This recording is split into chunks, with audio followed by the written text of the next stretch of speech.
वफाकी बजट में Pakistan stock exchange और कॉर्पोरेट सेक्टर के लिए कई मराहत का ऐलान किया गया था। खासतौर पर पाकिस्तान स्टॉक एक्सचेंज से मुंसलिक के कई मामलात पर उसको रीडिफाइन किया गया था, उसमें कुछ कंसेशंस भी दी गई हैं।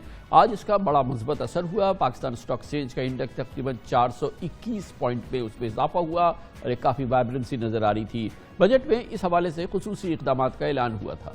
कैपिटल गेन टैक्स जो हमारे स्टॉक मार्केट के लोग देते हैं, कोविड-19 की वजह से कैपिटल मार्केट बुरी तरह मुतासर हुई। इससे 2 साल में स्टॉक मार्केट को मिलने वाली मुश्किलात को कम करने के लिए तजवीज़ है कि कैपिटल गेन टैक्स की शरह को 15% से कम करके 12.5% कर दिया जाएगा और इस रेट को आने वाले सालों में हम और भी नीचे लेके जाएंगे। बैकग्राउंड बहुत इंपॉर्टेंट है क्योंकि इस माली साल पाकिस्तान स्टॉक एक्सचेंज में cement, banking, steel, energy, fertiliser, automobile, pharma sectors की लिस्टेड कंपनियों ने रिकॉर्ड मुनाफे कमाए, जबकि आइंदा माली साल में बेहतरी की उम्मीदें वाबस्ता हैं। पिछले छमाही में स्टॉक मार्केट ने पाकिस्तान की तारीख में किसी भी एक क्वार्टर के मुनाफे का रिकॉर्ड भी तोड़ दिया। पाकिस्तान स्टॉक एक्सचेंज को जो इस वक्त इस हवाले से मराहत या उसके लिए कंसेशंस दिए गए हैं और पूरे कॉर्पोरेट सेक्टर की जो आगे मुस्तकबिल में जो बेहतरी के आसार हैं, इन पर बात करने के लिए हमें ज्वाइन करें जनाब Farooq Khan, managing director Pakistan stock exchange. Khan साहब, ये बताइएगा कि जो बजट में अनाउंसमेंट्स किए गए हैं जिसका बराह रास्त ताल्लुक पाकिस्तान स्टॉक एक्सचेंज और वहाँ के कारोबार से है, वो आपकी तवक्कुआत के मुताबिक है और उसके असरात आइंदा नज़र आएंगे? जी, अस्सलाम वालेकुम कामरान खान साहब, शुक्रिया बहुत बहुत। मैं एक्चुअली कहना चाहूँगा कि जो स्पेसिफिक मेजर्स अनाउंस किए हैं वो ज़रूरी हैं, मगर मेरे ख़्याल में इस बजट का जो सबसे ज़रूरी चीज़ थी, ये इकोनॉमिक्स में एक टर्म होती है एनिमल स्पिरिट्स। और कोई भी मुल्क, कंपनी जिसको प्रोग्रेस करना हो, जब तक एक कॉन्फिडेंस ना आए और फ्यूचर में कॉन्फिडेंस ना होए, वो चीज़ आगे नहीं चल सकती। तो इस बजट ने जो सबसे इम्पॉर्टेंट चीज़ हुई है कि वो एनिमल स्पिरिट्स रीकिंडल हो गई हैं बिजनेस कम्युनिटी में भी और मार्केट्स में भी। और जिस तरह अभी आपके पहले भी प्रोग्राम में जो बात हो रही थी कि ये एक ग्रोथ ओरिएंटेड बजट है और ये बहुत ही मुश्किल हालात में ग्रोथ ओरिएंटेड है, क्योंकि कोई भी फाइनेंस मिनिस्टर के लिए ग्रोथ ओरिएंटेड बजट बनाना ये बताइएगा कि being the managing director of Pakistan stock exchange, सबसे बड़ी चीज़ जो बड़ी चीज़ें हैं हमारी मार्केट रिलेटेड कैपिटल मार्केट के अंदर, वो ये कि IPOs आएँ, नई नई कंपनीज आएँ, अपने आप को रजिस्टर करें और जाहिर है कि वो उनकी लिस्टिंग हो, और उसके हवाले से हमारा बड़ा सबड्यूड हमने पिछले कई साल देखे हैं, वो हमारी कैपेसिटी से बहुत कम रहा है। क्या इस बजट में ऐसा माहौल है कि अब हम इस साल में, यानी कि इस फाइनेंशियल ईयर में, लिस्टेड कंपनीज की एक बड़ी रोबस्ट तादाद देखें? जी, आपने बिल्कुल सही कहा कि जो एक प्राइमरी पर्पस है वो स्टॉक एक्सचेंज का, वो कैपिटल फॉर्मेशन है और इसके अंदर पिछले कई सालों में, और उसकी बहुत वजूहात हैं, ये एक्टिविटी जो है कम रही है। मगर मैं बहुत कॉन्फिडेंट फील करता हूँ कि एक हमारी डिमांड साइड पर, जिसके अंदर नए यूआईएन्स खुले, नए इन्वेस्टर्स आएँ, जो बहुत ज़रूरी है कि मार्केट जो है वो ब्रॉड बेस्ड होए।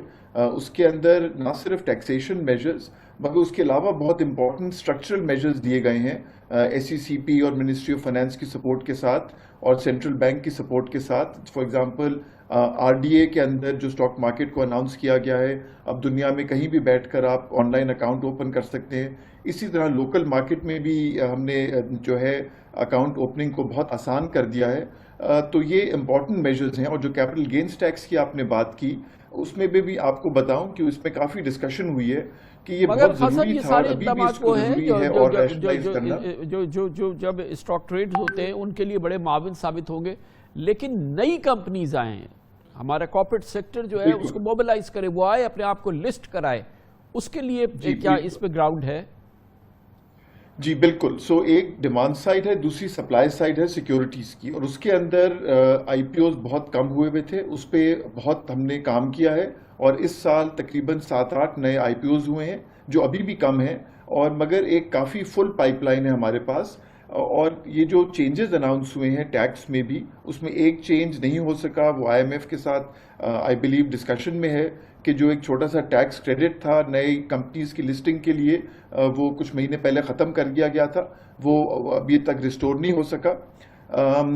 मगर मैं आपको बताऊं कि जो IPOs भी जो आएंगे ना, ये जो मैंने बात की आपकी कि ग्रोथ ओरिएंटेड बजट है, کیونکہ کمپنیز مارکیٹ میں آتی ہیں کیپٹل ریز کرنے. جب ان کی بزنس بڑھتی ہے, ان کی ایکسپینشن ہوتی ہے, ان کو پیسے چاہیے ہوتے ہیں, تو اس وقت وہ مارکیٹ میں آتی ہے. اور میں آپ کو ایک بہت ضروری بات بتاؤں کہ اگر آپ 1 جولائی 2020 سے ابھی تک دیکھیں تو ہماری مارکیٹ کی کیپٹلائزیشن تقریباً 1.7 ٹریلین آلموسٹ $11 بلین سے بڑھی ہے. اس کا جو ویلتھ ایفیکٹ ہے وہ ہمارے IMF پروگرام سے بڑھا ہے, اور اس کا جو اکنامک امپیکٹ ہے, اس کا ویلتھ ملٹی پلائر اگر آپ 1 بھی لے لیجئے جو کہ زیادہ ہوئے گا, اس سے جو اکنامک ایکٹیویٹی پہ امپیکٹ آتا ہے, that is very important to I think also understand. مگر ابھی بھی مارکیٹ کا سائز بہت چھوٹا ہے نا, یہ مارکیٹ کیپٹلائزیشن بھی کئی سال پہلے سے کے مقابلے میں بھی کم ہے, اور پھر ہمارے نئے انویسٹرز, اور پھر اتنا لو انٹرسٹ ریٹ زمانہ ہے, اس کے باوجود بھی انویسٹمنٹ کے لیے یا جو سیونگز ہے, ہمارے لوگوں کو آگاہی نہیں ہے کہ وہ ایک بہت وائبل یہ میڈیا ہوتا ہے جہاں پر لوگ جا کے انویسٹ کر سکتے ہیں. وہ بہت ہمارے نمبرز بہت کم ہیں. آپ پاکستان اسٹاک ایکسچینج اس سلسلے میں کیا کر رہا ہے؟ آپ بالکل صحیح کہہ رہے ہیں, اور اس کے اندر انویسٹر ایجوکیشن کا ہمارا پورا کیمپین ہے. ہم لوگ جو ہے ہمارے بروکرز ان کے ساتھ بھی کوآرڈینیٹ کر رہے ہیں کہ وہ بھی اپنی آؤٹ ریچ بڑھائیں, کیونکہ ایک انویسٹر ایک بروکر کے پاس جا کر جو ہے اکاؤنٹ کھولتا ہے, اور اس لیے ہم نے کہا کہ جو ایز ہے انویسٹرز کی اکاؤنٹ اوپننگ میں اور مارکیٹ کے اندر آنے کے لیے, اس کو ہم نے بہت آسان کیا ہے پچھلے 1 سال کے اندر. بہت بہت شکریہ جناب فاروق خان, ہمارے ساتھ ہیں managing director Pakistan stock exchange.